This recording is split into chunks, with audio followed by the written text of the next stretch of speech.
మీకు వేలాదిగా వందనములు, స్తోత్రులు, స్తుతులు చెల్లిస్తూ ఉన్నాం నాయన. ఇగో తండ్రి, గడిచిన దినాలన్నింటిలో కూడా మీ కృప మాపై ఉంచి నాయన ప్రతి విషయంలో కూడా తండ్రి నాయన మీ సహాయం మాకు అనుగ్రహించిన ఆయన క్షేమకరమైన స్థితిని మాకు దయచేసి ప్రభువా, ఇగో తండ్రి మరొక నూతన పరిశుద్ధ దినంలో నాయన నీ సన్నిధిలో చేరేటి రీతిగా నిన్ను ఆరాధన చేయడానికి మాకు ఇచ్చినటువంటి ధన్యకరమైన ఈ సమయాన్ని బట్టి మీకు వేలాదిగా స్తుతి స్తోత్రములు చెల్లిస్తూ ఉన్నాం. యేసు స్వామి, మీ వందనాలు, స్తోత్రాలు నాయన.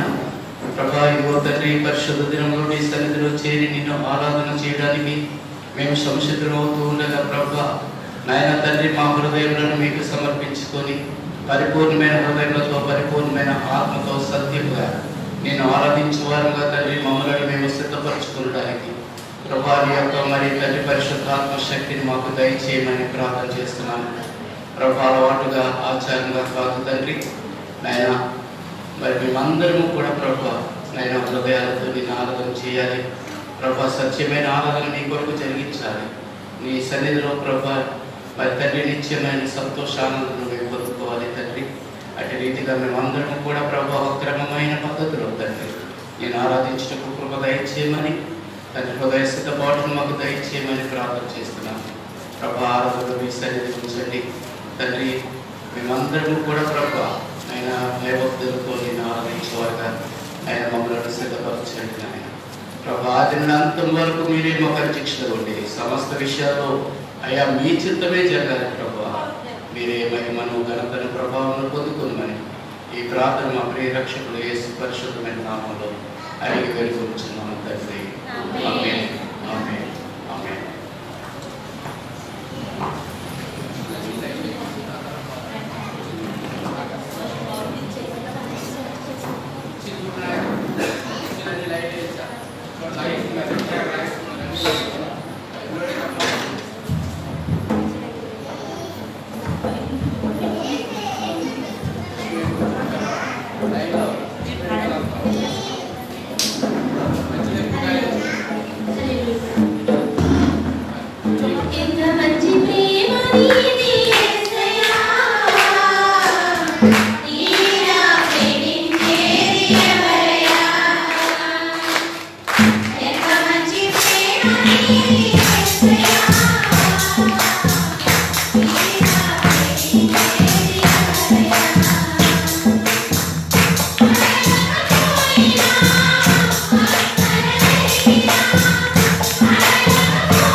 నీకు పెట్టు బలం.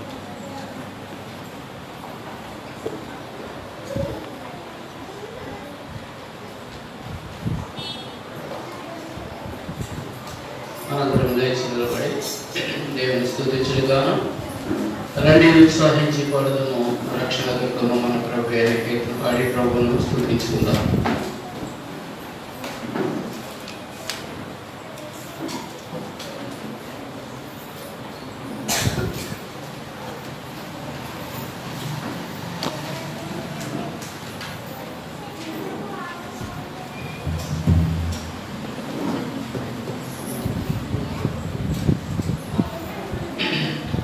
రండి ఉత్సాహించి పాడుదాము రక్షణ దుర్గము మన ప్రభువే. రండి కృతజ్ఞత స్తోత్రముతో రాజు సన్నిధి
యెహోవాకు ఉత్సాహధ్వని చేయుడి, సంతోషముతో యెహోవాను సేవించుడి.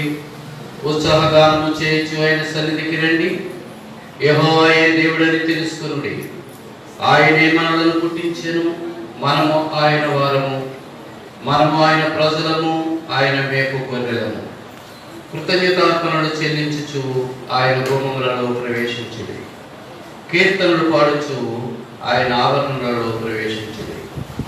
ఆయనను స్తుతించుడి, ఆయన నామమును ఘనపరచుడి.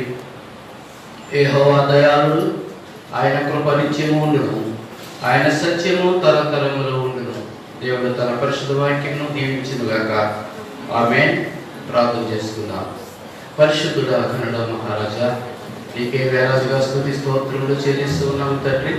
ఇది ఓ ప్రభు ఉదయకాలంలో నీ సన్నిధిలో చేరి నీ నామమును ప్రభ కనపరచుటకు, మహిమపరచుటకు, ఆరాధన చేయుటకు ప్రభ మేమందరం కూడా నీ సన్నిధిలో కూడి ఉన్నటువంటి ఈ గొప్ప భాగ్యమును బట్టి నీకు స్తుతి స్తోత్రములు చెల్లిస్తూ ఉన్నాము నాయన. చేయించిన ఆరాధన అంతట్లో కూడా ప్రభ నాయన మేము నీ యొక్క భయభక్తులు కలిగి మన నాయన భయముతో వణుకుతో ప్రభ నేను ఆరాధించే వారికి ఉండడానికి కృప దయచేయండి. నీ సన్నిధి మాకు తోడుగా ఉంచండి నాయన. ప్రభా నీ చిత్తంలో మమ్మల్ని ముందుకు సాగింపచేయండి. ఏ విధమైనటువంటి ప్రభా అల్లరి ఆందోళన లేకుండా ఏవే ప్రభా బిడ్డలపై దీవెన ఉంచినైనా క్రమమైన పద్ధతిలో నడిపించండి ప్రభా. నీ పరిశుద్ధ సన్నిధి మాకు తోడుగా ఉంచండి. నీవేనైనా మహిమను పొందుకోండి. ఘనతను ప్రభావాలను మీకు ఆపాదిస్తున్నాము ఆయన. ప్రభా మా జీవితాలకు కావలసినటువంటి సకలమైన ఆశీర్వాదాలు దీవెనలు మాకు అనుగ్రహించి ఆయన మమ్మలను నీ సన్నిధిలో దీవించుమని, సంతోషాలతో నీ సన్నిధి నుండి తిరిగి వెళ్ళి గొప్ప భాగ్యము దయచేయమని, నీ జీవవాక్కులను ప్రభా మేము శ్రద్ధగా విని వాటిని ప్రభా మరి గ్రహించుకొని వాటి మరి ప్రకారంగా మేము జీవించు భాగ్యము మాకు దయచేయమని నీ సన్నిధి మాతో ఉంచమని ప్రార్థన మా ప్రియరక్షకుడు యేసు పరిశుద్ధమైనటువంటి నామములో అతి మిక్కిలి వెనుకో ప్రజలాడు వేడుకుంటున్నాము తండ్రి. ఆమేన్, ఆమేన్, ఆమేన్. కూర్చున్నామండి. దయచేసి పిల్లలను జాగ్రత్త పరచుకోవాలి. తిరుగుతున్నారండి ఇటు పిల్లల దగ్గర పెట్టుకోండి. పిల్లలను ఎవ్వరు కూడా తిరగండి. ఆటలకు ముంచి పెరుగు చేయదు. ఆరాధనకు పిల్లలను చూడండి. ఆ పిల్లలను దగ్గర పెట్టుకోండి. విడిచిపెట్టదు, అసలు పిల్లలను బయట విడిచిపెట్టాలి. ప్రియమైన దేవుని బిడ్డలారా,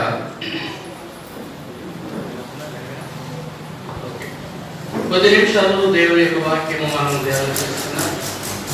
మరి ఇప్పటి 10 గంటలైంది. సమయాన్ని కూడా మనం పాటించాలి కనుక మరి దేవుని యొక్క వాక్య భాగంలోకి వెళ్ళిపోదాం. పరిశుద్ధ గ్రంథం నుండి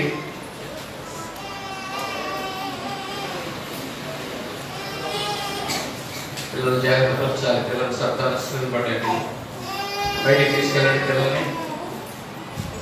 మత్తయి సువార్త 3వ అధ్యాయము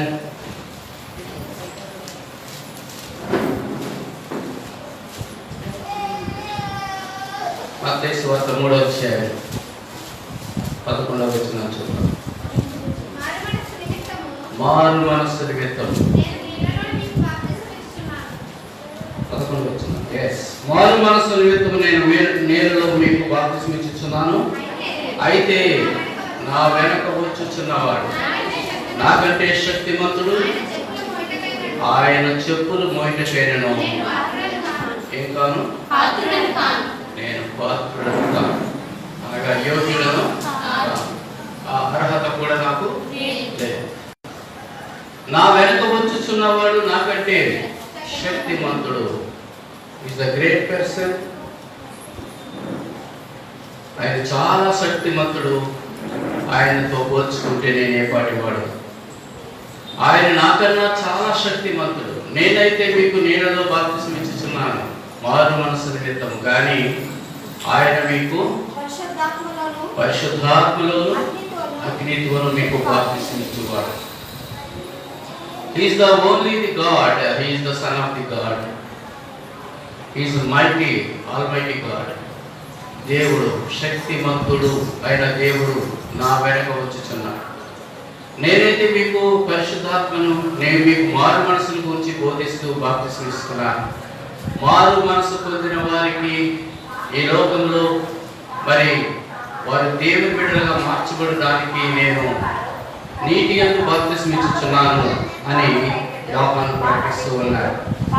ప్రియ దేవుని బిడ్డలుగా యోహాను మనందరికీ తెలుసు.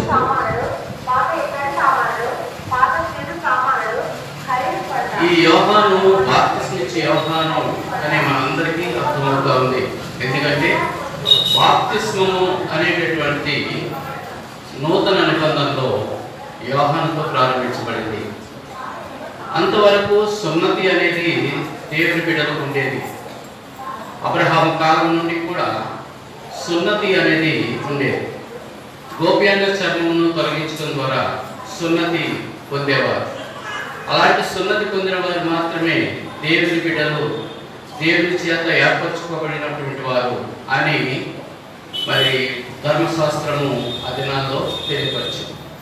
ధర్మశాస్త్ర ప్రకారంగా ప్రతి యూదుడు కూడా, ప్రతి దేవుని జనాంగంలో ఉన్నటువంటి ప్రతి ఒక్కరు కూడా వారు సున్నతి పొందాలి. అటు రీతిగా మరి సున్నతి పొందినటువంటి వారు యూదులైనటువంటి వారందరూ కూడా మరి బాప్తిస్మం ఇచ్చే యోహాను కాలం వరకు కూడా సున్నతి పొందుతూనే ఉన్నారు.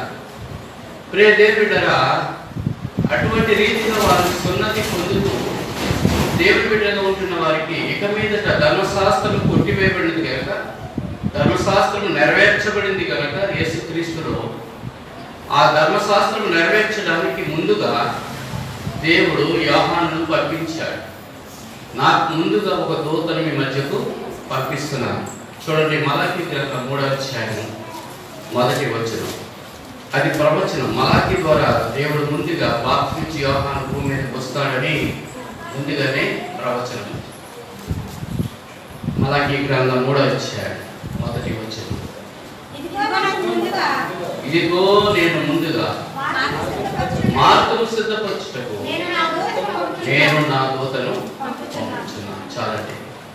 ప్రియమైన దేవుని బిడ్డలారా, ఆయన ఒక దూతను, రక్షకుడైన యేసు ఈ లోకానికి రావడానికి ముందుగానే ఈ ప్రజలను సిద్ధపరచడానికి, మెస్సియా వస్తున్నాడనే విషయాన్ని అందరికీ తెలియపరచడానికి ముందుగా యోహానును దేవుడు ఈ లోకానికి పంపించాడు.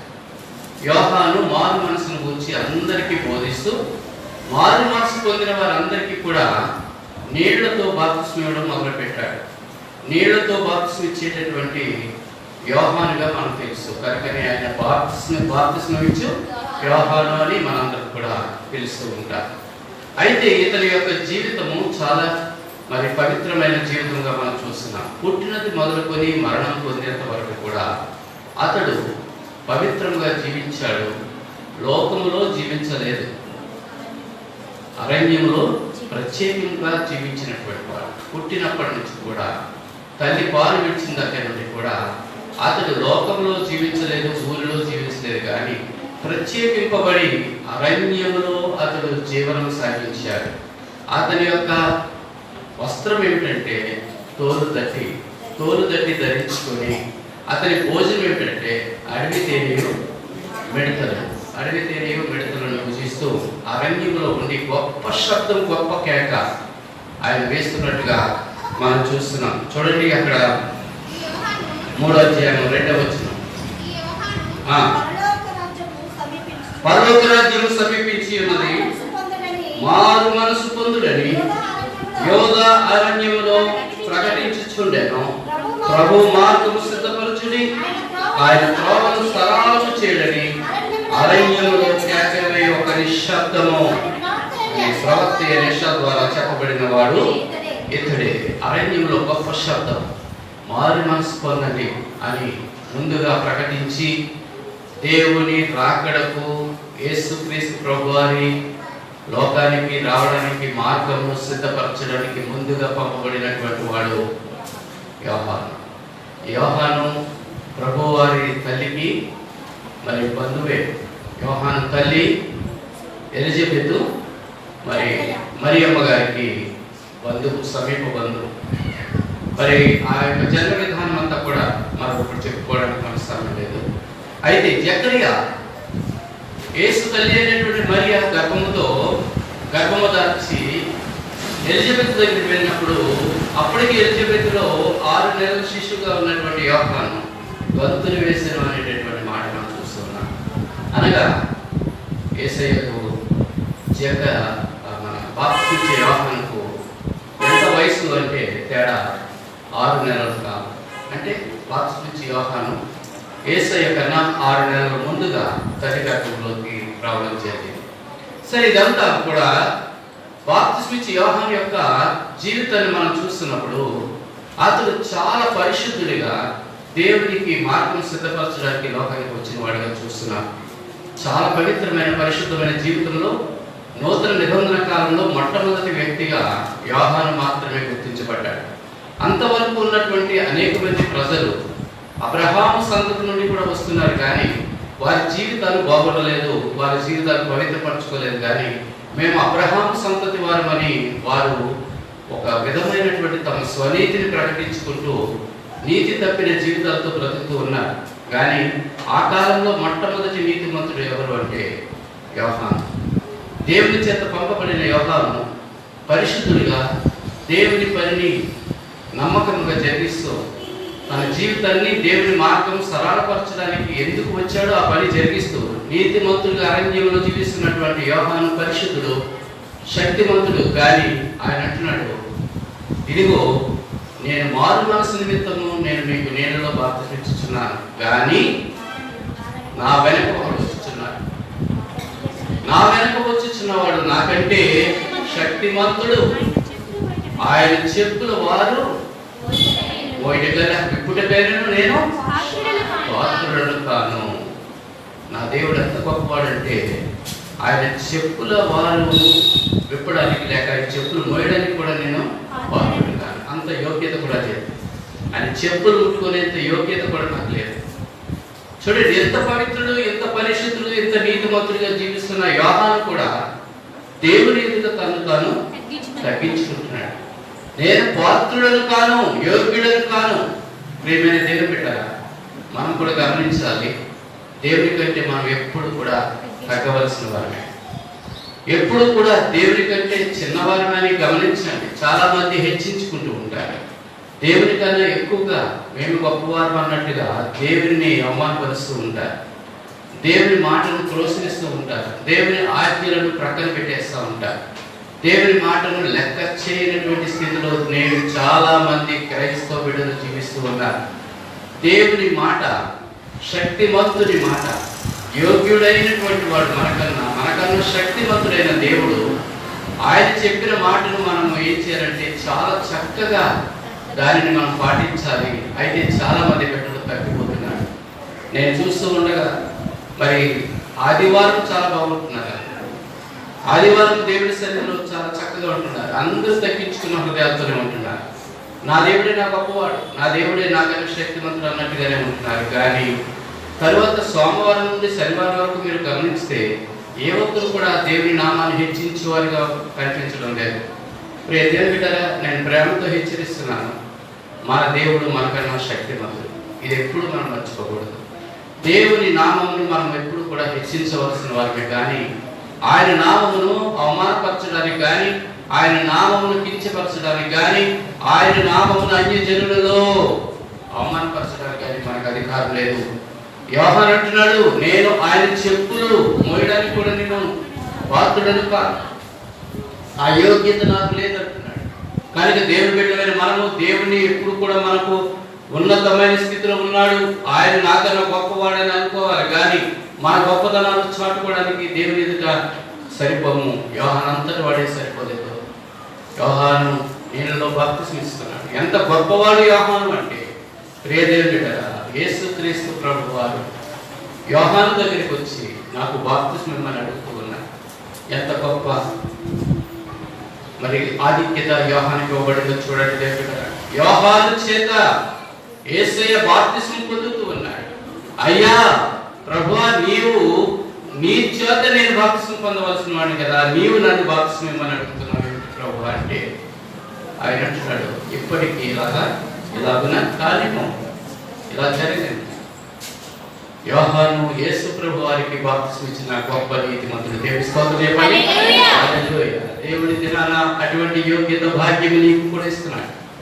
దేవుని బిడ్డగా, దేవుని యొక్క సేవకునిగా, దేవుని బిడ్డగా దేవుని యొక్క నామం ఎరిగినటువంటి మంచి క్రైస్తవ బిడ్డగా దేవుడిని ఏర్పరచుకుని దేవుడు తన బిడ్డగా నిన్ను లోకంలో నిలబెట్టినప్పుడు ఆ ఆధిక్యతలను ఏం చేయాలి అంటే నాకంటే నా దేవుడు శక్తిమంతుడు అనేటటువంటి మనసుతో జీవించాలి. యోహాను గర్వించలేదు. యేసుప్రభు వారికి నేను బాధ్యత ఇచ్చాను, నువ్వే కదా గొప్ప ఏంటి అన్నాడా? అనలేదు. అయ్యా పాత్రుడని కాను, నీ చెప్పులు వారు విప్పడానికైనా నీ చెప్పులు మోయడానికి కూడా నేను యోగ్యుడని కానని, పాత్రుడని కానని ఆయన అంటున్నాడు. దేవుని బిడ్డగా మరి బాప్తిస్మ యోహాను యొక్క తగ్గింపు జీవితం చూడండి. నేను పాత్రుడను నాకేం తక్కువ. సంఘంలో నేను అధికారి ఉండడానికి నేను సరిపోనా? సంఘంలో నేను ప్రార్థన చేయడానికి నేను సరిపోనా? సంఘంలో పాటలు పాడడానికి నేను సరిపోనా? నాకేమి తక్కువ అని కొంతమంది అనుకుంటూ ఉంటారు. దేవుడు ఇచ్చిన యోగ్యతను బట్టి నువ్వు గొప్పవాడిగా ఉండడానికి, దేవుని కృప పొందుకోవడానికి ప్రయత్నం చేయి. తను తాను తగ్గించుకున్నవాడు హెచ్చింపబడతాడు, తను తాను హెచ్చించుకున్నవాడు తగ్గించబడతాడు. కనుక నువ్వు తగ్గింపు జీవితంతో ఉన్నట్లయితే దేవుడు నిన్ను హెచ్చించి ఉన్నతమైన స్థితిలో ఉంచుతాడు. యోహానంతటి వాడి తను తాను తగ్గించుకొని నేను పాత్రుడను కాను అంటున్నాడు. ప్రియ దేవుని బిడ్డగా యోగ్యత లేని వాడు అంటున్నాడు. ఇలాగున దేవుని పరిశుద్ధ గ్రంథంలో కొంతమంది వ్యక్తులు తమ్ము తాము పాత్రులము కాము, దేవుని ఎదుట మేము ఎంతటి వారము, మేము ఆయన ఎదుట నిలవడానికి పాత్రులము కామని తమ్ము తాము తగ్గించుకున్న కొంతమంది భక్తుల జీవితాలు ఈరోజు మనము ఆలోచించేద్దాం. దేవుని బిడ్డగా మరి బాప్తిస్మ యోహాను ఎంతో తగ్గించుకొని ప్రభుని హెచ్చిస్తూ ఉన్నాడు. మనందరి జీవితాల్లో కూడా మనం కూడా ఎంత గొప్ప స్థితిలో దేవుడు మనల్ని నిలవబెట్టినా, ఎంత గొప్ప స్థితిగతులను దేవుడు మనకి ఇచ్చినప్పటికీ వాటి యందు మనము దేవుని స్తుతించి ఆయననే ప్రతి విషయంలో కూడా గొప్పవారిగా ఎంచి పై స్థానంలో ఉంచాలి. ఆయనే పైన వాడు శక్తిమంతుడు. నాదేమన్నది బాబా ఈరోజు అయ్యగారు ఏం ప్రసంగం చేశారండి, బాబు ప్రసంగం చేయాలంటే నాకు మేము అతుక్కుపోయిందని అంటుంటారు కొంతమంది. నా దగ్గరికి వచ్చాట, ఇది సాతాను పంపించినటువంటి సందేశం. ఏం చేస్తా తెలుసా? నాలో నేను గర్వం తెచ్చుకోవడం, నాలో నేను దేవుడి కన్నా హెచ్చించుకోవడం. మరి ఏడుకుంటారు, నేను చెప్తే అలాగే ఉంటుంది ప్రసంగం, నేను చెప్తే అలాగే ఉంటుంది అని నేను కానీ అన్నాడు. నన్ను నేను హెచ్చించుకో పడిపోయిన వాడు. దేవుని బిడ్డలు సాతాను పొగట్టంతో ఒక్కొక్కరిని పంపిస్తూ ఉంటాడు. నాకంటే శక్తివంతుడైన పరిశుద్ధాత్మ దేవుడు నన్ను వాడుకున్నాడు, అంతేగాని నేను కాదు. ఆయాం నత్తి. ఏమండి కలెక్టర్ గారికి వచ్చి ఇక్కడ నిలబడి దేవుడికి చెప్పమంటే చెప్పలేడు. ఎందుకు చెప్పలేదు? చెప్పాలి. ఈ లోక సంబంధమైన జ్ఞానము దేవుని ఎదుట చెప్పలేడు. 5వ తరగతి చదివినటువంటి ఒక వ్యక్తి ఒక సేవకునిగా ఉన్నాడు అనుకోండి, ఆ వ్యక్తి స్టేజ్ ఎక్కి గంటసేపు దేవుని వైపు తల్ల బుద్ధి చెప్పగలుగుతాడు. ఆధిక్యత ఎవరిచ్చారు? దేవుడు ఇచ్చారు. కనుక దేవుడే వాడుకున్నాడంటే ఎవరినైనా దేవుడు వాడుకుంటేనే మనము గొప్పవారంగా ఉంటాం. దేవుడు ఈ దినమున నేను ఒక 10 ఎకరాలకి రైతుని అయ్యాననుకోండి, నేను 10 ఎకరాల రైతుని అయ్యానంటే అది నా శక్తి కాదు, నా బలం కాదు. దేవుడే నాకు 10 ఎకరాలు నా చేతిలో పెట్టి నన్ను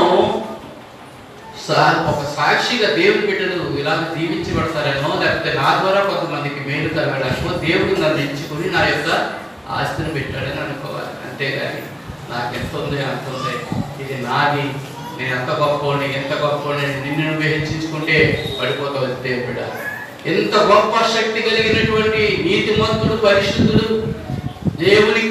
దేవుని కుమారునికే బాప్తిస్మ ఇచ్చినటువంటి యోహాను తన్ను తాను తగ్గించుకుంటూ ఏమంటున్నాడంటే, నాకంటే నా వెనక వచ్చుచున్నవాడు శక్తిమంతుడు, ఆయన చెప్పులు వారు విప్పడానికి కానీ చెప్పులు మోయడానికి కానీ నేను పాత్రుడను కాను అని తన్ను తాను తగ్గించుకున్న జీవితము నీ అందుంటే నువ్వు దైవుడు. దేవుని ప్రేమలో దేవుని కృపలో ఎదుగుతున్న మనము ఎల్లప్పుడూ కూడా దేవుని హెచ్చించే బిడ్డలుగా ఉండాలని ప్రభు పేరిట మీకు తెలియపరుస్తున్నాను. 2వ వ్యక్తిగా మనం చూద్దాం. లోక సువార్త 18వ అధ్యాయం 13వ వచనం.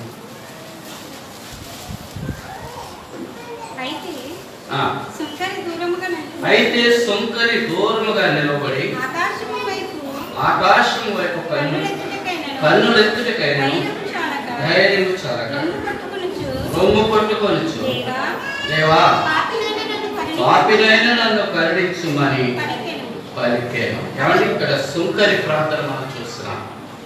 సుంకరి మరి ఆకాశం వైపు కన్నులెత్తుటకైనను ధైర్యం చాలక పాత్రుడు కాలేదు. దేనికి పాత్రుడు కాలేదు?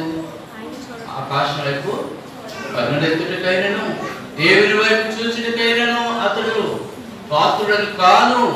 ధైర్యం సరిపోలేదు అతనికి. నేను దేవుని వైపుకు చూడలేను. ఎందుకు చూడలేను? ఎందుకు చూడలేను చెప్పండి, చెప్పాలి మీరు. మీకు అందరూ తెలుస్తుంది.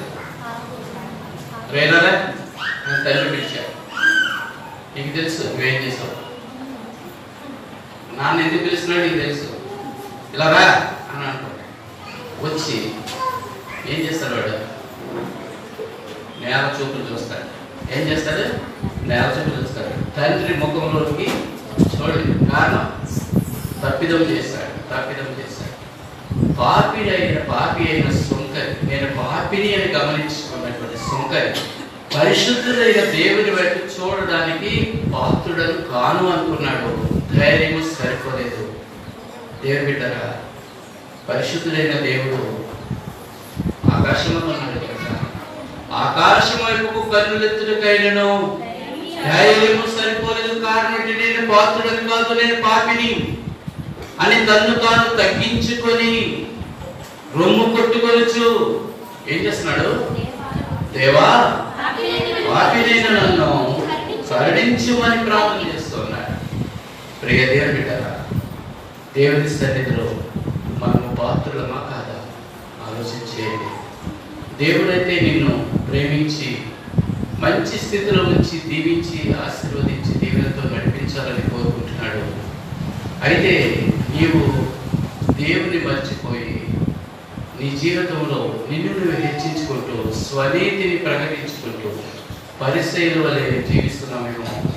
దేవుని బిడ్డరా, నీవు నేను మనందరం కూడా పరలోక రాజ్యం చేరాలంటే ఈ పరిసయ్యుల నీతి కంటేను శాస్త్రుల నీతి కంటేను అధికమైన నీతి మీరు కలిగి ఉంటేనే కానీ పరలోక రాజ్యానికి చేరాలి. కనుక పరిసయ్యులు పరలోక రాజ్యానికి చేరాలి. ఒకవేళ నీ నా జీవితం పరిసయ్యుల జీవితం వలె ఉందేమో, శాస్త్రుల వలె జీవితం ఉందేమో, వారు తమ హెచ్చించుకునేవారు, తమ నీతిని తాము ప్రకటించుకునేవారు, మేమే నీతి మంతులమని ఇతరులను తృణీకరించు పరిసయ్యులు కొంతమంది ఉన్నారు. అటువంటి పరిస్థితి మన సంఘంలో లేకపోతే చాలా మంచిది. ఉంటే మాత్రం వెంటనే వారు ఏం చేయాలి తెలుసా? సుంకరి వంటి ప్రార్థన చేయాలి. తగ్గించుకునే ప్రార్థన చేయాలి. దేవా పాపినైన నన్ను కరుణించుము, నన్ను కరుణించునైనా ప్లీజ్ కంపేషన్ ఆన్ మీ. నా మీద దయ చూపునైనా కనికరము చూపు తండ్రి, నేను పాపిని అని ప్రార్థన చేయాలి. పాపినని ఒప్పుకోవడానికి ఇష్టపడాలి. పాపిని అనే పదము చాలా మందికి ఇష్టపడదు. పాపము అనే పదము ఇస్తాను. పాపిని ప్రేమించే దేవుడు పాపుల కొరకు దేవుని లోకానికి వచ్చాడు. పాపులను పిలవచ్చుని కానీ నీతిమంతులను పిలవడానికి రాలేదు. కనుక దేవుడు బిడ్డరా, పాపము విడిచిపెట్టి మన స్థితి పాపిని ప్రభువా అని దేవుని ఎదుట ఒప్పుకుంటే దేవుడు కనికరం చూపుతాడు. ఆ తగ్గింపు జీవితం మనలోకి వస్తుందా? మనలో పుడుతుందా? వస్తే నీవు ధైర్యుడవు. లేని ఎడల దేవుని ఆగ్రహానికి బలి అవ్వాలి, దేవుని ఆగ్రహానికి గురి అవ్వాలి. కనుక మనందరం కూడా ఎవరికి చెప్పాలి? పాపులమే.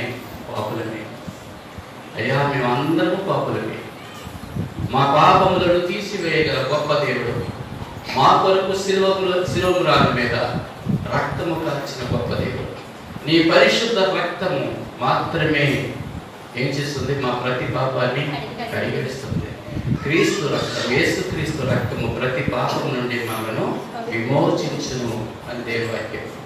ఆయన రక్తం మనల్ని పాపం నుండి విమోచిస్తుంది. కనుక మనల్ని తగ్గించుకొని దేవుని ఎదుట ఏం ప్రార్థన చేద్దాం చెప్పాలి? దేవా పాపినైనా నన్ను కరుణించుము, మమ్మల్ని కరుణించుము అని చెప్పండి. ఎవరికి వారిగా వ్యక్తిగతంగా నన్ను, ఇట్స్ మై సెల్ఫ్, నన్ను కరుణించున్నాయా, నీ వ్యక్తిగత ప్రార్థన చేసుకో. మమ్మల్ని అంటే ఏడ్చిదాన్ని ఏదో భర్త వస్తే నా భర్త వస్తారన్నదట కాదు. ఏంటండి, ఇద్దరు అమ్మగారి భర్తలు ఎక్కడికో వెళ్ళిపోయారు, కనిపించుకుని వెళ్ళిపోయారు. ఒక ఆవిడ చాలా ఏడ్చేస్తుందంట, అయ్యో నా భర్త ఎక్కడికో వెళ్ళిపోయాడు, ఎక్కడికో వెళ్ళిపోయి ఏం తింటున్నాడు, ఎక్కడ ఉన్నాడు ఏంటో అని ఒక ఆవిడ ఏడ్చేస్తుంది. రెండోవాడు అస్సలు ఎక్కలేదు కదా. ఎడకపోతే అప్పుడు ఈ అమ్మ ఆవిడ అప్పకి ఇస్తుంది కదా, ఈ భర్త కూడా వెళ్ళిపోయాడు కదా ఆయనతో పాటే, నువ్వెందుకు ఏడటం లేదంటే ఎందుకు కష్టపడ్డావు, అది ఎలాగ వెళ్తుంది కదా, అది ఎలాగ వెళ్తుంది కదా, ఏడ్చిదని మూడు వస్తే నమ్ముకుంటూ దాటుకోవడం వచ్చేస్తాడు అన్నదట. అలాగే పాపమును కూర్చి కూర్చోమా, రావడం కూర్చోమని కారు కూర్చోవచ్చు. కనుక అందరితో కలుపుకోకండి. అందరు పాపాలు క్షమించబడితే నా పాపం కూడా క్షమించబడుతుంది లేని అందులో నేను ఒకటి కదా అని కూడా అనుకోకండి. వద్దు, నీవు నీకుగా దేవుని ఎదుటి నీ పాపాన్ని ఒప్పుకో. ప్రభువా, పాపిని నేను, నా స్థితి పాపపు స్థితి, నేను పాపిని అని నీ నోటితో ఒప్పుకోవాలి, ప్రభువుని వేడుకోవాలి. ప్రభువుని పరిశుద్ధిగా మార్చగల శక్తిమంతుడు. నీ ప్రతి పాపమును కడిగివేసి నీ జీవితాన్ని పరిశుద్ధపరిచి నీతిమంతుడిగా లోకంలో నిలబెట్టగలిగే శక్తిమంతుడు నీ దేవుడు. దేవుడు చేసిన ఈ సుంకరి చేసిన ప్రార్థన దేవుడు ఆలకించాడు. పరిసైడు అన్నవాడు కూడా ముందుగా వచ్చాడు, ముందే వచ్చి లోనకి వచ్చి ప్రగల్భాలు పలికిన ప్రార్థన చేశాడు. మీ అందరికీ తెలుసు, అయ్యా నేను అన్యాయస్తుని కాదు, చోరుని కాదు, దొంగని కాదు, అయ్యా ఇదిగో ఆఖరికి అందులో సుంకరి కనబడుతుంటాడు, ఆయన అంటూ కూడా కాదు, నేను 10వ భాగం ఇస్తున్నాను, 10వ భాగం ఇస్తున్నాను, వారానికి 2 సార్లు ఉపవాసం ఉంటున్నాను, నేను చాలా గొప్పవాడిని అని చెప్పుకుంటున్నాడు. తన నీతిని తను ప్రకటించుకుంటున్నాడు. దేవుడి ఇద్దరు ప్రార్థన అన్నాడు. ముందుగా చేసిన ప్రార్థన అన్నాడు. తర్వాత దూరంగా నిలబడి ఆకాశం వైపుకు కన్నులెత్తులకైనా నేను పాత్రుడను కాను అనుకొని రొమ్ము కొట్టుకొచ్చు, దేవా పాపినైన నన్ను కరుణించుమని చేస్తున్న దీన ప్రార్థనను దేవుడు అంగీకరించి, ఇదిగో అతని కంటే ఇతడు నీతిమంతుడు అని దేవుడు తీర్చాడు. ఎవరు నీతిమంతుడు? పాపములను ఒప్పుకునేవాడు నీతిమంతుడు. పాపములను దాచిపెట్టువాడు వర్ధిల్లడు. కానీ ఈ రోజుల్లో పాపాలు చాలా మంది దాచుకుంటున్నారు, విడిచిపెట్టలేదు, కఠినం చేసుకుంటున్నారు హృదయాలు, ఇంకా మనసులో పాపాలు అలాగే దాచుకుంటున్నారు. వాక్యం వింటున్నారు, వాక్యం ఎక్కడికి పోతుందో తెలియట్లేదు. కానీ నేను కొంతమందిని చూసినప్పుడు చాలా దుఃఖపడుతున్నాను, చాలా విచారిస్తున్నాను. మన దేవుడి బిడ్డలో ఉండవలసిన లక్షణాలు ఎవరిలోనూ ఉండడం లేదు.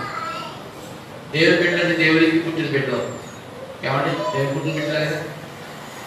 తండ్రి ఎలా ఉన్నాడు, బిడ్డలు కూడా అలాగే ఉండాలి కదండి. తండ్రి లక్షణాలు బిడ్డలో ఉండాలి కదండి. మరి తండ్రి పరిశుద్ధుడు, తండ్రి ఎంతో గొప్పవాడు. పాపం వెలిగిన తండ్రి మనం కలిగినప్పుడు మనలో పాపం ఉండాలి, దిద్దుకోవాలండి. దేవుడి బిడ్డ ప్రతి దాని ముందు దేవుడు నీకు గుర్తు రావాలి, వాక్యం నీకు గుర్తు రావాలి. వాక్యం ఉండి కాసేపు పక్కనట్టండి, ముందు మన పని నెరవేరిపోవాలి, పంచాంగం విప్పేయాలి, మనకున్న బాధ అంతా బయటకు ఎక్కేయాలి. ఎన్ని నిందలు వేయాలి అన్ని నిందలు వేసేసుకోవాలి. ఎందుకు దేవుని బిడ్డగా ఓర్పు తెచ్చుకోవాలి, సహనం తెచ్చుకోవాలి, క్షమించుకోవాలి, ప్రేమించుకోవాలి. రోజు నా ప్రార్థన ఇదే. మీకు గమనిస్తున్నా లేదు? అంత ఓపు మీకు ఎక్కడ ఉండాలి? ప్రార్థన ఏంటంటే ఒప్పుకుందా? మీకు వింటున్నారా నా ప్రార్థన? కుటుంబాల్లో కలహాలు ఉండడానికి వీల్లేదు, కలతలు ఉండడానికి వీల్లేదు. ప్రభువా, ఒకవేళ చిన్న చిన్న తప్పిదాలు వారి మధ్య ఉంటే వారు ఒకరినొకరు క్షమించుకునే వారిగా ఉంచండి నాయన. ప్రేమ హృదయాలు వారిలో కలుగు చేయండి, సమాధాన హృదయాలు వారికి ఇవ్వండి నాయన. రోజు ప్రతిదినం ప్రార్థన చేస్తాం. అయినా కానీ ఏదో కొడతానే ఉంటుంది. వింటున్నాను, నాకు అన్నీ తెలిస్తే చెప్పాను కదా, మొన్న ఎలాగన్నది వచ్చింది, నాకు అన్నీ తెలిసిపోతాయంట. పాస్టర్ గారికి తెలుస్తాయి, మరి దేవుడు చెప్తాడు. నాకు తెలిసిందని మీరు బాధపడ్డాక నా మిమ్మల్ని మీరు సర్దిద్దుకొని జాగ్రత్తగా ఉండండి, దేవుడి నామాన్ని మహిమపరచండి. వారం దినాలు మీరు లోకంలో ఉంటున్నారు, గుర్తించుకోండి. ఆదివారం దేవుడి సన్నిధిలో ఉన్నారు, మంచిది. దేవుడు మీకు తోడుగా ఉంటాడు, దేవుడు నడిపిస్తాడు, దేవుడు మంచి శక్తి బలాల నుంచి మంచి ఆలోచనతో నడిపిస్తాడు. కానీ లోకంలో ఉన్న మీరు ఏం చేయాలి? జాగ్రత్తగా ఉండాలి. పట్టణంలో పాడు చేసే నక్కలు, గుంట నక్కలు మీ మధ్య ఉన్నాయి. మీ ఆత్మీయ జీవితాన్ని పాడు చేయడానికి అవి ఎప్పుడూ తిరుగుతూనే ఉంటాయి. ఏదో గుంట నక్క వస్తుంది మీ దగ్గర, ఏదో పుట్టిస్తుంది, ఏదో కర్మ, ఏదో కర్త, ఏదో లేనిపోని మాట, ఏదో పుట్టించేస్తుందంటే. ఏమన్నా నక్క కూడా ఏంటండి? సంవత్సరం గారు ఏం చేశాడు? 300 నక్కలు పట్టుకున్నాడు, తోకగా ఏమించాడు, ఊడేసేసి సూపర్గా మట్టెట్టేసి పొలాల మీదకి ఫిలిస్తీన్ పొలాలు వదిలేశాడు. వదిలేస్తే సూపర్గా పొలాలను తగబెట్టేశాడు. తెల్లాడు నక్కల పని పాటు చేశాడు. కాబట్టి నక్కలు ఉన్నాయి బయట, జాగ్రత్తగా ఉండండి. లోకంలో ఉన్నారు మీరు. కాబట్టి వారం దినాలు కూడా మీరు దేవుని భయంలో జీవించండి. దేవుడు మిమ్మల్ని కాపాడే రీతిగా సహాయం కోరుకోండి. అందుకే మీ కొరకు ఉదయకాలం ముందు ప్రార్థిస్తున్నాను. మీరు కూడా ప్రార్థనలో ఏకీభవించండి. సమయంలో దేవుడు మీ కుటుంబాలను ఆశీర్వాదకరంగా నడుపునట్లుగా, సాతాను మీ కుటుంబాలను తాకకుండా ముందులాగున మీరందరూ ప్రార్థనలో ఏకీభవించండి. దేవుడి కృప మీకు తోడుగా ఉంటుంది. సుంకరి తన పాపాన్ని ఒప్పుకున్నాడు, నీతిమంతుడిగా తీర్చిదిద్దబడ్డాడు. అతని యొక్క తగ్గింపు జీవితాన్ని చూసినట్లయితే ఏమన్నాడు? నేను ఏమన్నాడు? ఎంతగా తగ్గించుకున్నాడు చూడండి. పరిశీలి తల తగ్గించుకోలేదు, కానీ సుంకరి నేను పాపిని తగ్గించుకున్నాడు. యోహాను ఏమో తగ్గించుకున్నాడు? నేను పాత్రుడిని కాదని తగ్గించుకున్నాడు. మరో వ్యక్తిని చూపిస్తున్నాను. లోకస్వార్త 15వ అధ్యాయం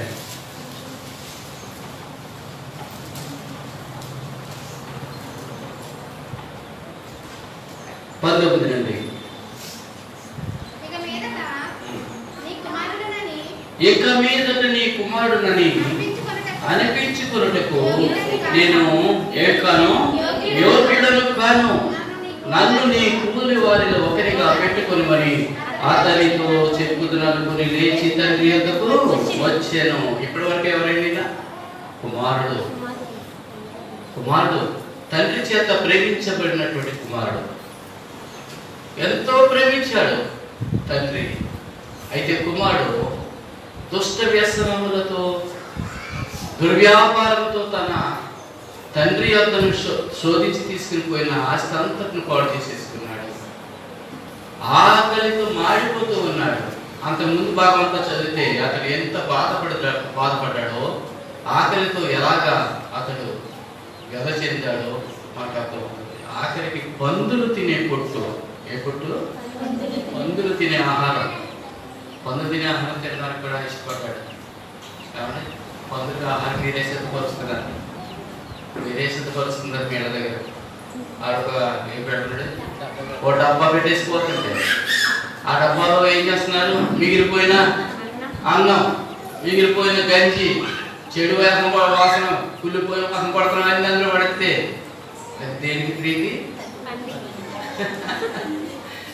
దేనికి ప్రీతి అంటే పులిసిపోయింది. పందికి చాలా ఇష్టపడ్డాడు, విసర్జించింది, విడిచిపెట్టింది, మాకు అక్కర్లేదు. చెడు, ఆ చెడుని చెడుని తీసుకునేది పంది. చెడ్డది, చెడ్డ ఆహారం తీసుకునేది. ఆఖరికి జీవితం ఎలా మారిపోయిందంటే మంచి ఆహారం దొరకట్లేదు కదా, చెడు ఆహారమైనా తిందామని తెగించేశాడు. మనుషులు అసహించుకునే తిండి తినడానికి కూడా ఇష్టపడ్డాడు, కానీ అవి కూడా అతన్ని చేరనివ్వలేదంట. మా ఆహారం తింటావా? విసిరేసిపోయాపో, మాకు సరిపోదు అని పెట్టేసేది. అప్పుడు వచ్చింది బుద్ధి. ముందు భాగం చదవండి. అతనికి బుద్ధి వచ్చినప్పుడు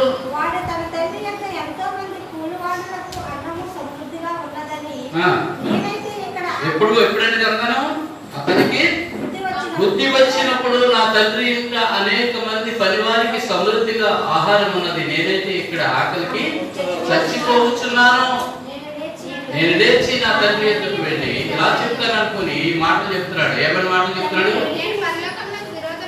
నేను పరలోకమునకు విరోధముగాను నీ ఎదుట నేను పాపం చేసి ఉన్నాను. ఇక మీదట నేను నీ కుమారుడని అనిపించుకున్నకు పాత్రుడని కాను.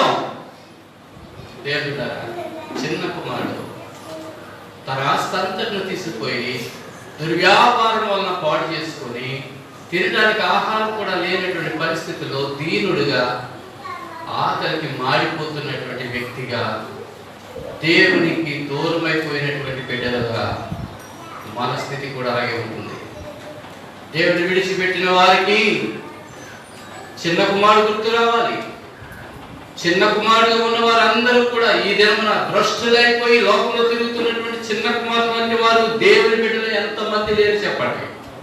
వారు కూడా దేవుని బిడ్డలే, రక్షణ పొందిన వారే, యేసుక్రీస్తులో రక్షణ పొంది తండ్రి బిడ్డలుగా చేర్చబడిన వారే. కానీ ఈ దినము దేవుని విడిచిపెట్టి తండ్రిని విడిచిపెట్టి లోకంలో కొట్లాడుతూ ఉన్నారు, లోకంలో పాపంలో కొట్టుకుంటూ ఉన్నారు, భ్రష్టులైపోతూ ఉన్నారు. వస్తుంది ఒకరోజు బుద్ధి, వస్తుంది బుద్ధి. బుద్ధి వచ్చినప్పుడు వారు తిరిగి తండ్రి ఎద్దకు వస్తారు. తండ్రి అయితే ఏం చేస్తున్నాడో తెలుసా? కనిపెట్టి చూస్తున్నాడు.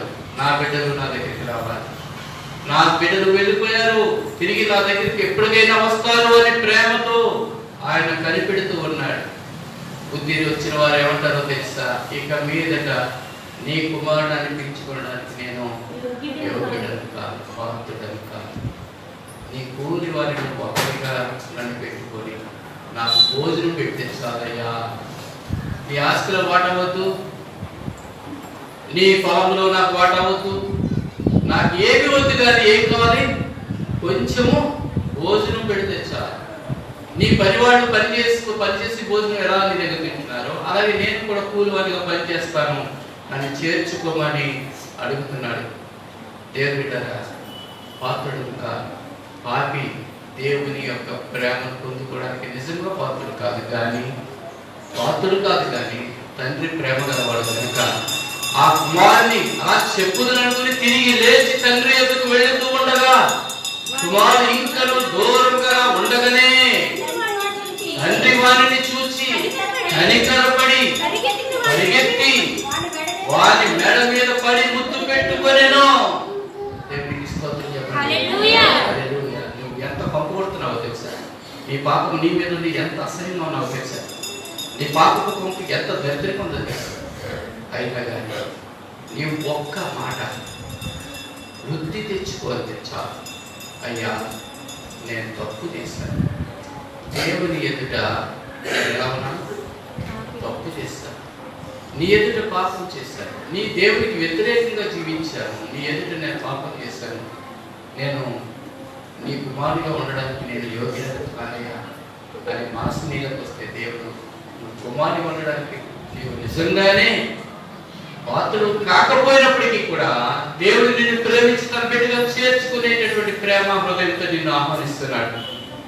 గమనించావు దేవుని బిడ్డ? నాకేంటి అని ఇంకా లోకంలో తిరుగుతున్నావా? నాకు అన్నీ ఉన్నాయి, అన్నీ నాకు దేవుడు ఇచ్చేసాడు, లేకపోతే నేనే సంపాదించుకున్నాను అదే గర్భ హృదయంతో దేవుని మరచి లోకంలో తిరుగుతున్నావా? జాగ్రత్త సుమా, ఒకానొక దినమందు నమ్ముకున్నవన్నీ నిన్ను విడిచి వెళ్ళిపోతాయి. నువ్వు దేని మీద ఆశ పెట్టుకున్నావో అవన్నీ నీ నుండి ఒకటి వెళ్ళిపోతా ఉంటది.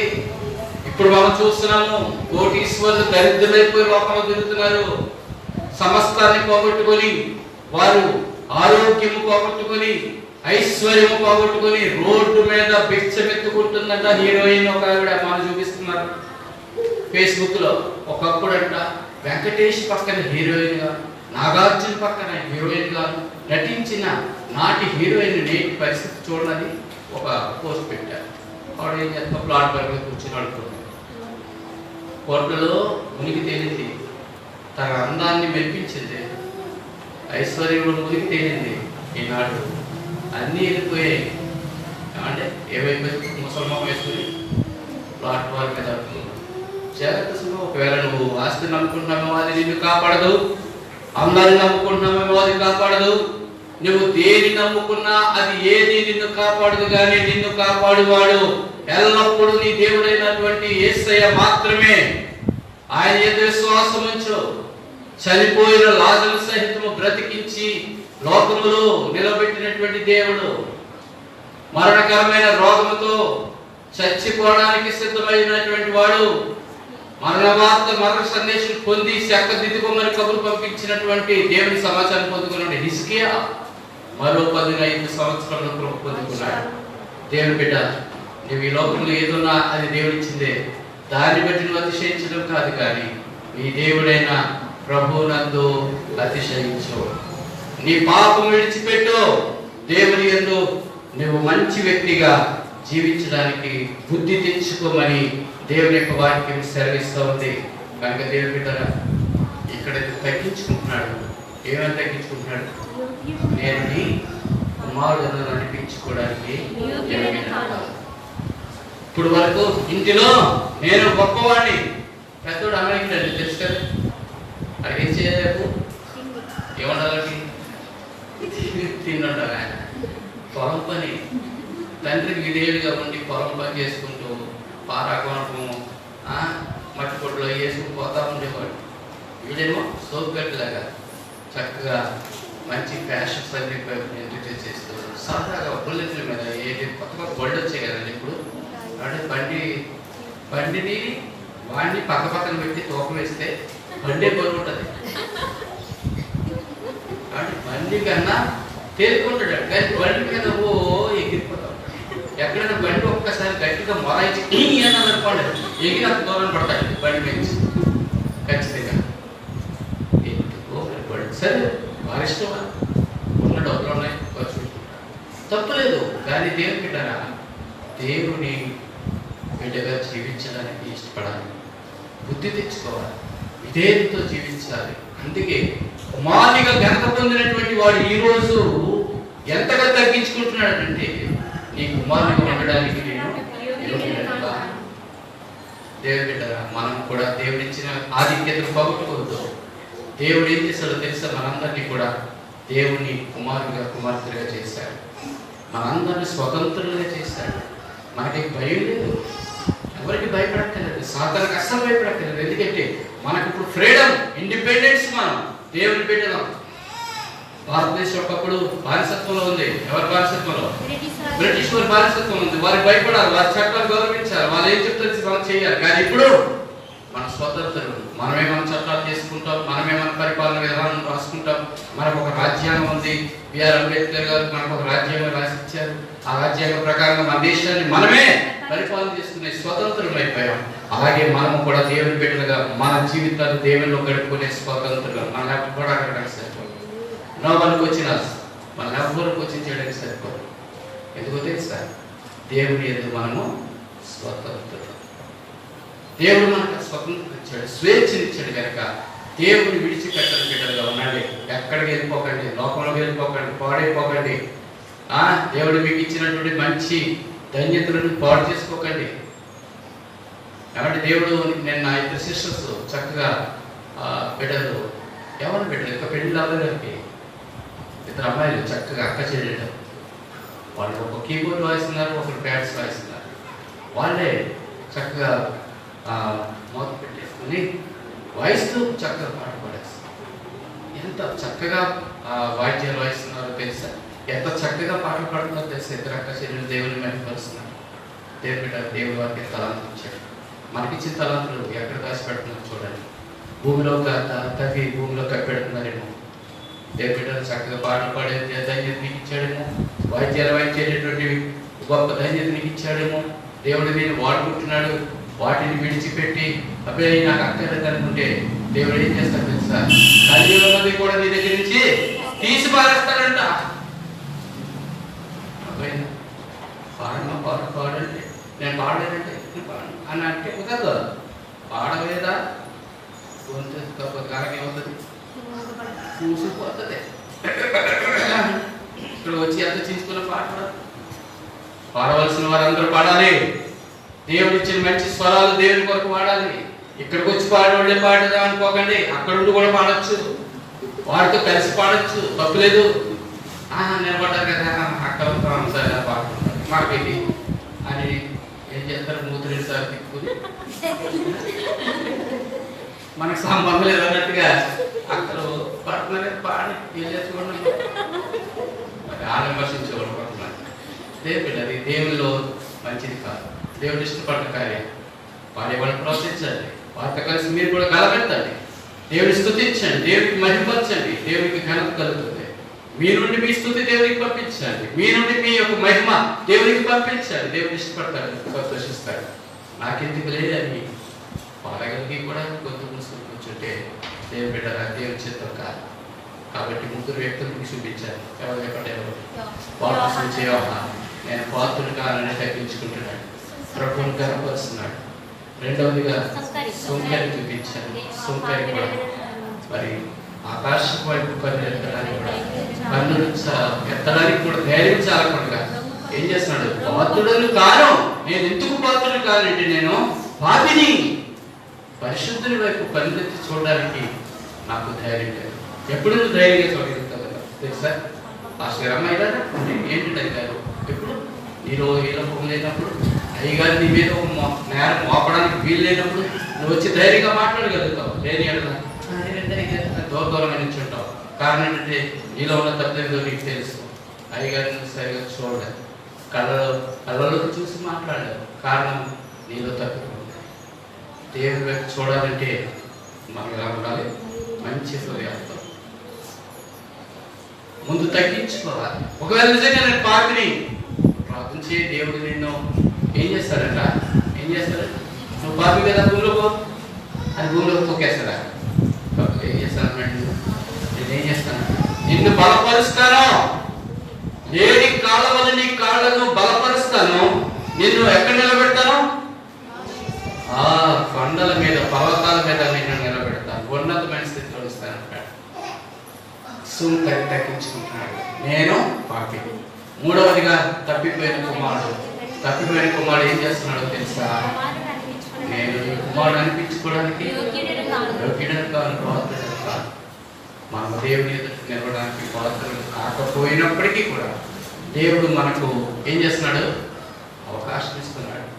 నీ నోటితో నువ్వు ప్రభువును ఒప్పుకొని, ఆయన నీ రక్షకునిగా ఒప్పుకొని, నీ పాపముల కొరకు ఆయన చనిపోయాడని తెలుసుకొని నీవేం చేయాలో తెలుసా? హృదయం విశ్వసించి బహిరంగంగా బాప్తిసం పొందినట్లయితే దేవుడు నిన్ను రక్షిస్తాడు, పరలోక రాజ్యానికి వారసులు చేస్తాడు. కనుక మన జీవితాల్లో హెచ్చించుకునే మనసును తీసేసుకుని ఏం చేయాలండి? తగ్గించుకునే పెట్టుకోండి. ప్రభువాని ఎదుట నేను గొప్పవాడు కాదు, నీకన్నా నేను గొప్పవాడిని కాదు. ప్రతి విషయంలో కూడా దేవుడిని మహిమపరచండి. మీరు గొప్పవారంటే మీకన్నా గొప్పవాడు మీ దేవుడు. నువ్వు గొప్పగా ఉండడానికి కారణం ఏంటి? నీ దేవుడు. నేను ఎవరైనా గొప్పవాడు బాబు, చాలా గొప్పవాడు అంటే చాలా తెలియడు అని అంటే మీరేం చెప్పాలి? నేను కాదు బాబు, తెలియడు. ఎవరు? నా తండ్రి అయిన దేవుడు. ఆయనలో దేవుడు కొంచెం అనుకుంటారు అంటే కొంచెం అనుకుని ఈ తెలుగు ఎక్కడికి వచ్చేమో దేవుడి బాగా శిష్యుల శిష్యులు కూడా పక్కకు కూర్చుని ఇంకా శిష్యులకి వెళ్ళండి. మీరు రాసుకోకపోయినా మీరు కూడా శిష్యులు వచ్చేస్తారు. కారణం అది కూర్చొని అనుకుంటారు. కాబట్టి దేవుడు పెట్టారా? దేవుని జ్ఞానము, దేవుని పరిశుద్ధత దేవుని యందు ఉన్న వారికి, దేవునితో ఉన్న వారికి తప్పనిసరిగా ఉంటుంది, వారికి కూడా కలుగుతుంది. దేవుని పరిశుద్ధత పొందుకోవడానికి ప్రయత్నించేయండి, దేవునితో సహవాసం చేయండి. సోమవారం నుండి శనివారం వరకు దేవునిలో ఉండండి, దేవుని వాక్యానికి లోపడండి, దేవుని మాటలు శ్రద్ధగా ధ్యానం చేయండి. కొద్దిసేపు అయినా దేవుని యొక్క వాక్యాన్ని చదవండి, కొద్దిసేపు అయినా దేవుని ప్రార్థన చేయండి, దేవునితో ఉండండి. వారం దినాలు కూడా దేవుని యందు నిలిచి ఉండండి. ఆదివారం దేవుని సన్నిధిలో దేవునితో సహవాసం చేయడానికి దేవుడు కృపను అనుగ్రహిస్తాడు. ప్రతి విషయంలో మిమ్మల్ని నడిపిస్తారు. ఏ శోధన శ్రమ అపాయములు మీ మీద లేకుండా దేవుడు కాచి కాపాడుతూ వర్ధిల్లింపజేస్తాడు, ఆశీర్వాదంతో వర్ధిల్లింపజేస్తాడు. ఈ లోకంలో నాకేమీ లేదు, నాకేమీ లేదు, నేను దీనుడను దరిద్రుడని ఒకవేళ చింతిస్తున్నావేమో, దేవుడు నేను ఉన్నతమైన స్థితిలో ఉంచడానికి ఆయన ఇష్టపడుతున్నాడు. మన దేవుడు ఎవరిని కూడా బాధించేవాడు కాదు, దరిద్రులుగా విడిచిపెట్టేవాడు కాదు. అందరినీ కూడా దేవుడు దీవిస్తాడు. దేవుడు తన కృపలో ముందుకు నడిపిస్తాడు. కనుక మనమైతే చేయాల్సింది ఏంటంటే దేవుణ్ణి గొప్ప చేయాలి, మనము తగ్గించుకోవాలి. అయ్యా నేను ఏమాత్రము పాత్రుడు కాదు, ఎంత మాత్రం పాత్రుడు కాదు అని మనమేం చేయాలి? దేవుని సన్నిధిలో దేవుని స్తుతించాలి. దేవుని బిడ్డ ఒక దినము ఒక సమయంలో అమెరికా ప్రెసిడెంట్, అమెరికా దేశానికి అధ్యక్షుడు కెనడీ గారు మన దేశాన్ని పర్యటిస్తున్నారు, మన దేశంలో పర్యటిస్తున్నారు. అప్పుడు ఎవరు మన జవహర్లాల్ నెహ్రూ గారు ప్రధానమంత్రిగా ఉండగా ఆయన ఇచ్చారు. ప్రోగ్రామ్ షీట్ తయారైంది. ఏ రోజు ఎక్కడ ఏ కార్యక్రమానికి వెళ్ళాలి, ఎక్కడ ఏం దర్శించాలి అని చక్కగా ప్రోగ్రామ్ షీట్ తయారు చేశారు. ఆదివారం కూడా ఒక ప్రదేశాన్ని దర్శించాలి అని ప్రోగ్రామ్ షీట్లో రాశారు. రాసి తర్వాత కెనడీ గారు తీసుకెళ్ళి ఇది ప్రోగ్రామ్ అంటే మాకు ఈ వారాంత ప్రోగ్రామ్ ఇది అని చూపించినప్పుడు Monday, Tuesday, Wednesday, Thursday, Friday, Saturday, Sunday కూడా ప్రోగ్రామ్ ఉంది. ఆయన చూసినప్పుడు నో సండే మంచి దేవాలయము, దగ్గరలో ఉన్న దేవాలయం మీద చూడండి, నేను దేవుని ఆరాధన చేసుకోవాల్సిన రోజు అది. ఆ రోజు ఏ విధమైన కార్యక్రమాలు పెట్టడానికి వీలేదు అని కెనడీ గారు గట్టిగా చెప్పడంతో ఆ రోజు ప్రోగ్రామ్ని ఏం చేశారు, క్యాన్సిల్ చేశారు. ఏది పెట్టారు. 6 దినములు కష్టపడి ఈ పని అంతా చేసుకోగాని 7వ దినము పరిశుద్ధ దినము, విశ్రాంతి దినము, ఆ దినము దేవుని సన్నిధిలో ఉండడానికి ఇష్టపడాలి. కాబట్టి దేవుని పెట్టిన మనము 6 దినములు మన తగినంత చేసుకుని దేవుని చిత్తంలో దేవునికి లోబడి ఉండండి. దేవుడు మిమ్మల్ని దీవిస్తాడు. ఆదివారం తప్పనిసరిగా దేవుని దినము దేవుని సన్నిధిలో ఉండడానికి ప్రయత్నం చేయండి. ఇటువంటి దీవెనలతో మనం ముందుకు సాగిపోతాం. తగ్గింపు జీవితాలతో పరిశుద్ధాత్మ దేవుడు మనకు తోడుగా ఉంది. మనందరినీ కూడా తన కృపలతో ముందుకు నడిపించిన గాక. ఆమేన్, ఆమేన్, ఆమేన్. ప్రార్థన చేసుకుందాం. మన కానుకలు దేవునికి సమర్పించి ప్రార్థన చేసుకుందాం. పరిశుద్ధుడ మహాగరుడ రాజా, నీకు వందనాలు, స్తోత్ర. ఇదిగో ప్రభా, ఇప్పటి వరకు నీ వాక్యపు వెలుగులో మమ్మల్ని నడిపించి ఆయన నీ యొక్క చిత్తము మా పట్ల జరిగించి ఆయన తండ్రి మమ్మల్ని అందరినీ కూడా ఈ రీతిగా నీ సన్నిధిలో ప్రభా దీవించిన రీతిని బట్టి వందనాలు, స్తోత్ర.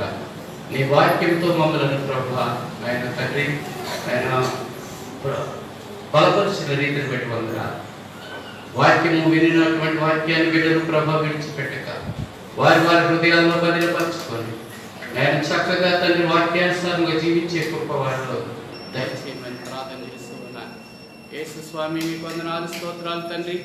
మీ కృపా సన్నిధి నీ దేని బిడ్డలపై ఉంచి నాయన తండ్రి మరి నీకు సాక్షులుగా భూమి మీద నేను స్తుతించేటటువంటి బిడ్డలుగా తండ్రి ప్రతి ఒక్కరిని సిద్ధపరచుకొని మరి నీ చిత్తంలో ప్రభా ముందుకు నడిపించుమని ఈ ప్రార్థన మా ప్రియ రక్షకుడు యేసు పరిశుద్ధమైన నామంలో అతి మిక్కిలి వెలుగుతో బ్రతుకులాడి వేడుకొనిచున్నాను తండ్రి.